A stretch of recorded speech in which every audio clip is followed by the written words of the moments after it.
He held it up between two fingers like it was proof of something rotten. The small black tracker. In case she wanders, he said, smiling. We were standing in the driveway. Our neighbors were outside. Mrs. Carter from next door. The mailman. Even my sister-in-law, who looked at her shoes instead of me. No one laughed. No one told him to stop. I felt my face burn, but I didn't move. Didn't speak.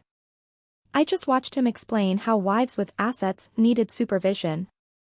I remember thinking, very calmly, this is not about protection. This is ownership. He said it like a joke, but his eyes stayed flat.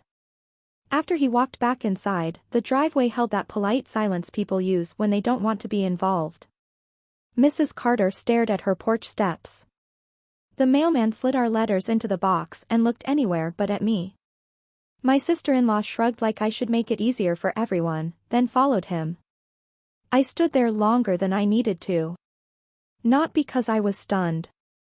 Because I wanted my body to learn I could stay calm while I was being reduced in public. That night I didn't argue. I made dinner. I listened to him complain about responsibility. He kissed my forehead like a routine, then went to bed early, satisfied, like he'd set a rule. I waited until the house was quiet.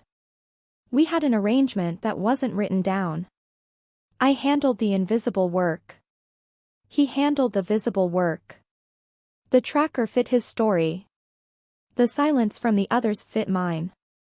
Around midnight I went to the garage and sat in my car with the light off. My hands were steady, which scared me more than shaking would have.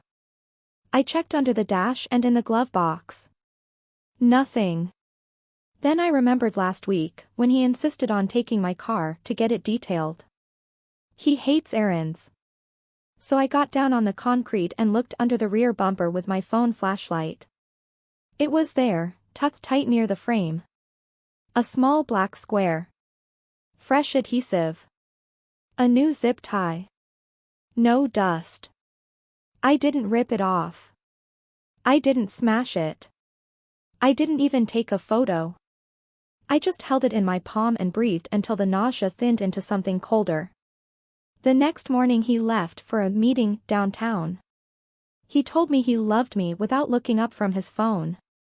As soon as the door shut, I called the one person who had known my family's money longer than he'd known my face. Mr. Hargrove, our estate attorney. When he answered, I didn't explain. I asked if he could see me today. Is it urgent? He asked. Yes, I said. In his office, I told him about the tracker and watched his expression. He didn't look surprised. He looked tired.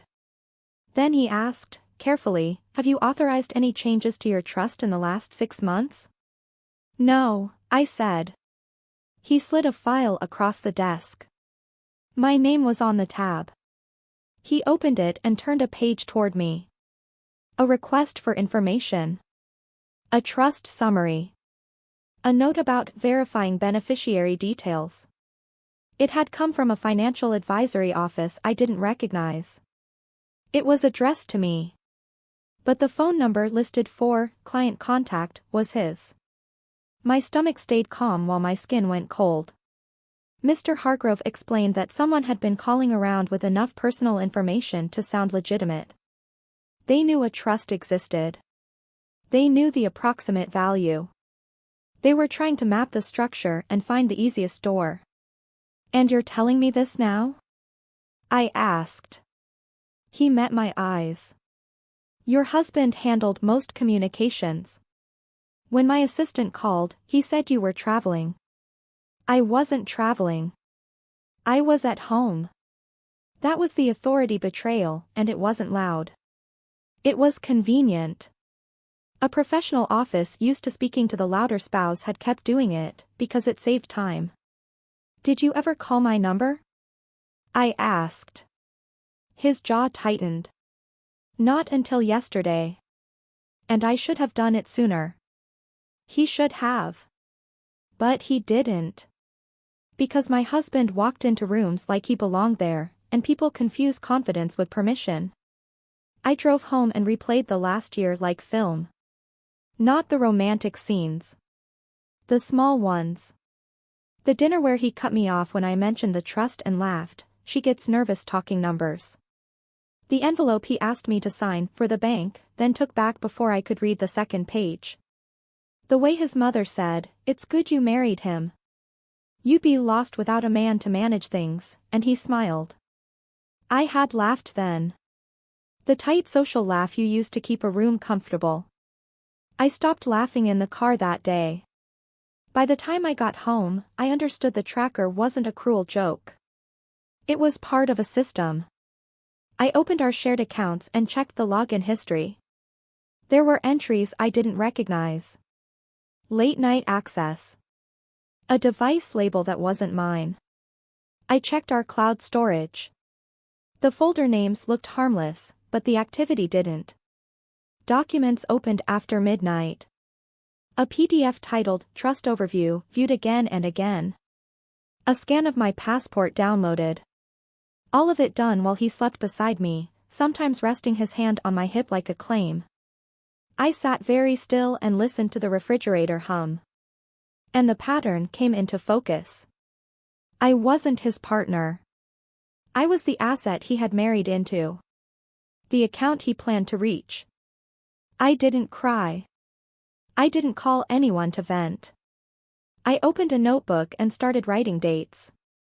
Not feelings. Not theories. Facts. I wrote what I knew, what I could prove, and who had gone quiet. The list felt like rails under my feet. Straight. Certain. Quietly guiding me forward alone. The more I looked, the clearer it became that none of this had started recently. It just felt recent because I had finally noticed. I went back through our bank statements from the last 2 years. At first glance, everything looked normal. Utilities. Insurance. Property taxes. The usual rhythm of a stable life. But stability can hide movement if you don't know what to look for. There were small transfers labeled as consulting retainers. Not large enough to trigger alarms. Always under 5,000.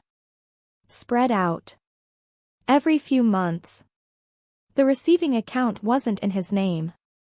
It was in his cousin's. I knew his cousin. He borrowed money and never repaid it. He lived 3 states away and claimed he was between ventures for most of his adult life.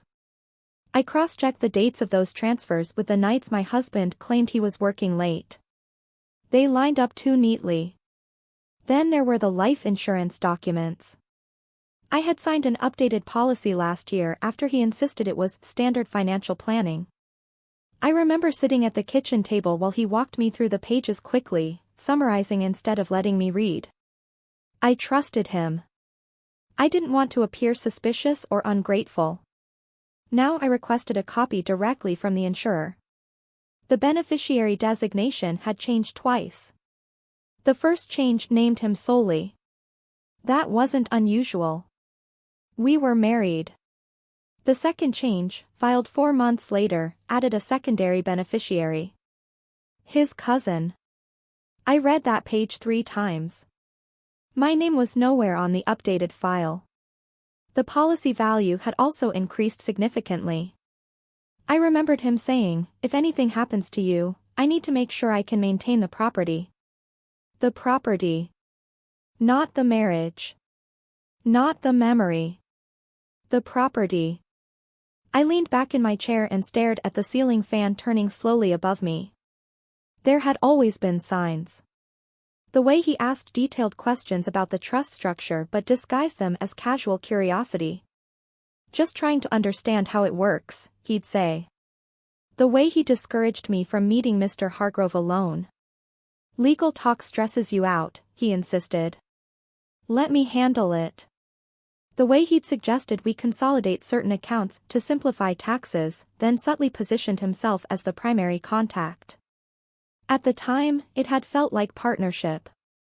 Now it felt like mapping. I started remembering conversations I had brushed aside. At a dinner party last winter, one of his friends joked about marrying smart. My husband replied, "You invest in the right places." Everyone laughed. I did too. It sounded harmless. Clever, even. But he had squeezed my knee under the table while he said it. Not affectionately. Like emphasis. The pattern wasn't emotional cruelty. He didn't shout. He didn't belittle me directly. He never raised a hand. That would have been easier to define. Instead, he managed perception. When I spoke about future plans, he'd gently reframe them. "That's ambitious," he'd say, smiling at others. "She likes big ideas." When I handled something well, he'd credit teamwork. When he handled something poorly, he'd say he'd been distracted managing our larger responsibilities. Over time, I became the soft presence beside him. The woman with inherited wealth who needed guidance. He built that image slowly. In social circles. With financial advisors. Even with my own extended family. And I let him. Because I thought humility was strength. Because I thought marriage meant sharing control. Now I saw the deeper layer. The tracker wasn't about monitoring my location out of jealousy. It was about data. Patterns. Confirming routines. Knowing when I was alone. Knowing when meetings happened. Knowing when I might visit the attorney without him. It was surveillance disguised as care. I checked our home security account next. He had administrator privileges. I had limited access. I hadn't noticed because I never tried to change settings. The login history showed remote access from his phone during hours he claimed to be in conference rooms. He was watching movement inside the house. Not constantly. But enough to know rhythms. Enough to know vulnerability. I felt something settle inside me then. Not fear. Not rage. Clarity. This wasn't impulsive greed. It was patience. A long strategy built on my silence and other people's assumptions. And the worst part wasn't the money. It was the realization that he had studied me. He knew I avoided confrontation. He knew I disliked public conflict. He knew I valued stability over pride. He had chosen a path that relied on those traits. I thought about the driveway scene again. The tracker lifted between his fingers. The neighbors watching. His voice explaining supervision like it was common sense. That wasn't a slip. That was testing how far he could go without consequence. And the answer, until now, had been, far. I closed my laptop and walked through the house slowly. Every room looked the same. Neutral walls. Framed photos. Carefully chosen furniture. Nothing felt dramatic. Nothing looked broken. But the illusion of safety had shifted. For years, I believed I was secure because I was loved. Now I understood I was secure because I owned something. And he had been calculating the day he could own it too. There was one moment that changed everything. Not the tracker. Not the insurance forms. It happened on a Thursday afternoon at the bank. We were there to review investment allocations. That's what he told me. I wore a simple navy dress and carried my leather folder with the original trust documents. I remember the way the receptionist smiled at him first. He shook hands with the advisor like they'd known each other for years. I had never met the man before. We sat in the glass office overlooking the lobby. The advisor began speaking directly to my husband about liquidity, restructuring, possible real estate leverage. I waited for him to pause and include me. He didn't. When I tried to clarify a figure, my husband placed his hand lightly over my wrist under the table. "Let me handle this," he said softly, without looking at me. The advisor nodded as if that was natural. Then my husband said something that sliced through the air without raising his voice. If something were to happen to her unexpectedly, I need to know how quickly assets can be accessed. The advisor answered calmly, explaining probate timelines and trust bypasses. They spoke as if I wasn't sitting there. As if my presence was symbolic. As if my death was a logistical inconvenience to prepare for. I didn't interrupt. I didn't object. I just watched. And in that quiet space, I realized something I hadn't allowed myself to name. He wasn't protecting me. He was positioning himself. After the meeting, he suggested lunch. He acted normal. He held my chair out at the restaurant. He asked if I wanted sparkling water. I said yes. I listened to him talk about market volatility while I folded my napkin slowly in my lap. That was the moment I stopped trying to be included. Not dramatically. Not outwardly. Internally. I went home that afternoon and opened my laptop. I changed the passwords on my personal email first. Then I created a separate cloud account he didn't know about. I scheduled a private meeting with Mr. Hargrove using a prepaid phone I purchased in cash. I didn't accuse anyone. I didn't cry in the shower. I stopped asking questions out loud. Over the next few weeks, I documented everything quietly. Copies of statements. Screenshots of login histories. Insurance amendments. Transfer records. I consulted a forensic accountant under the guise of portfolio optimization. I let him believe I was simply becoming more financially literate. He seemed almost pleased. "You're finally taking interest," he said one evening while scrolling through his phone. I smiled faintly. "Yes," I said. "I am." The boundary he crossed at the bank was not loud or violent. It was colder than that. He discussed my death as a scenario to prepare for. Not as a tragedy. Not as loss. But as access. That was when something in me shifted permanently. I stopped trying to preserve the marriage. I started preserving myself. There was no scene. No suitcase packed in anger. No dramatic exit. There was only a quiet recalibration. I moved funds into structures he couldn't touch without triggering legal review. I updated power of attorney designations. I placed an independent executor in position. And then I did something small but deliberate. I reattached the tracker under my car. Exactly where he had placed it. I wanted him to feel secure. I wanted him to believe his system was still intact. Because the truth surfaces best when the other person thinks they are in control. At night, he slept beside me, unaware that the structure he'd been building was already dissolving. I didn't confront him. I didn't warn him. I let him keep talking. Keep calling advisors. Keep assuming. And the more comfortable he became, the more careless he grew. That was when his own words began to expose him. The unraveling did not begin with shouting. It began with paperwork. 3 weeks after the bank meeting, I signed a quiet amendment to my trust. The structure changed in ways that were invisible on the surface but absolute underneath. Control shifted to an independent trustee. Access required dual authorization. Emergency clauses were rewritten.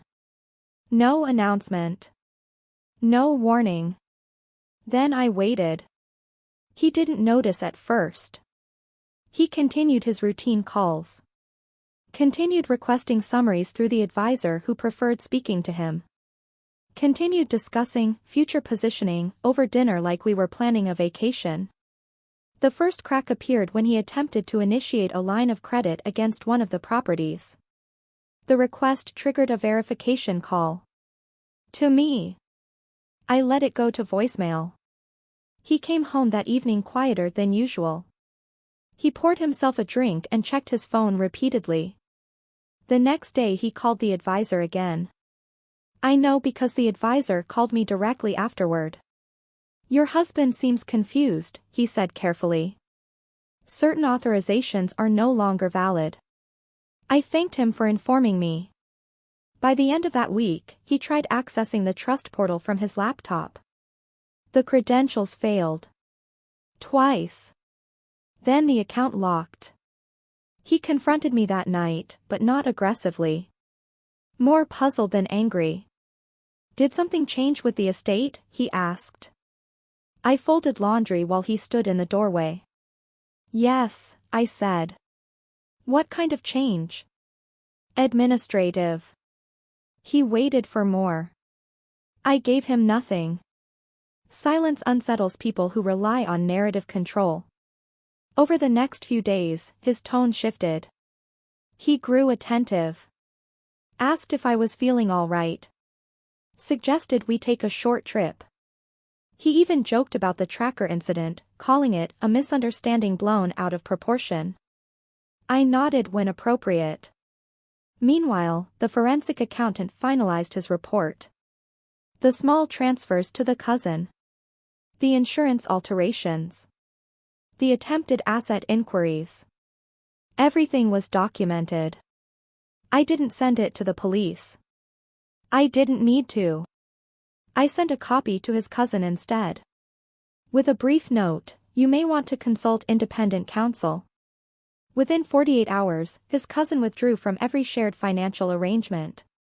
Fear travels faster than loyalty. Then came the final exposure. He scheduled a meeting with the advisor, attempting to clarify confusion.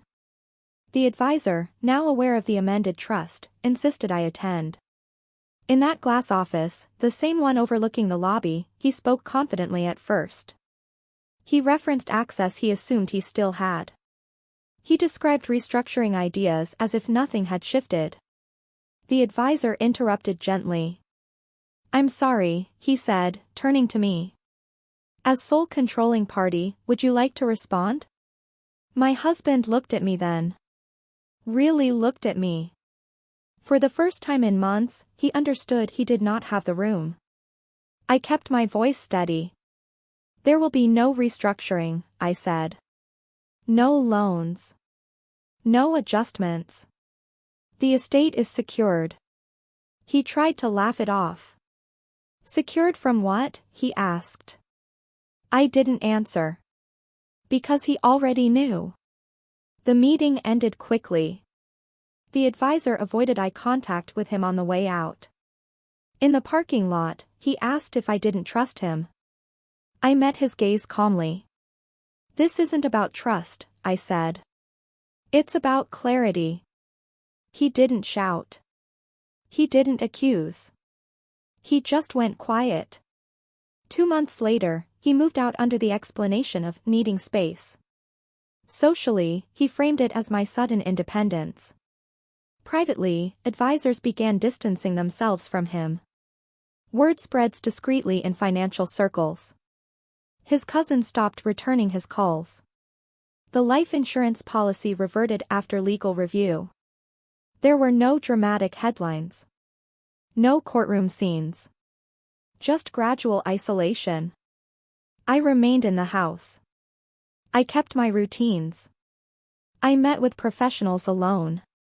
The tracker stayed in place for another week before I removed it permanently. Not in anger. In closure. The driveway felt different without the audience. No humiliation.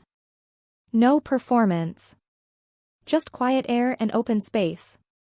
I realized something simple in the stillness. He had studied my silence as weakness. He hadn't understood that silence can also be strategy. I did not ruin him. I did not expose him publicly. I simply removed access. And without access, there was nothing left for him to hold. The house is quieter now. So am I. But the quiet feels clean. Clear. Forward.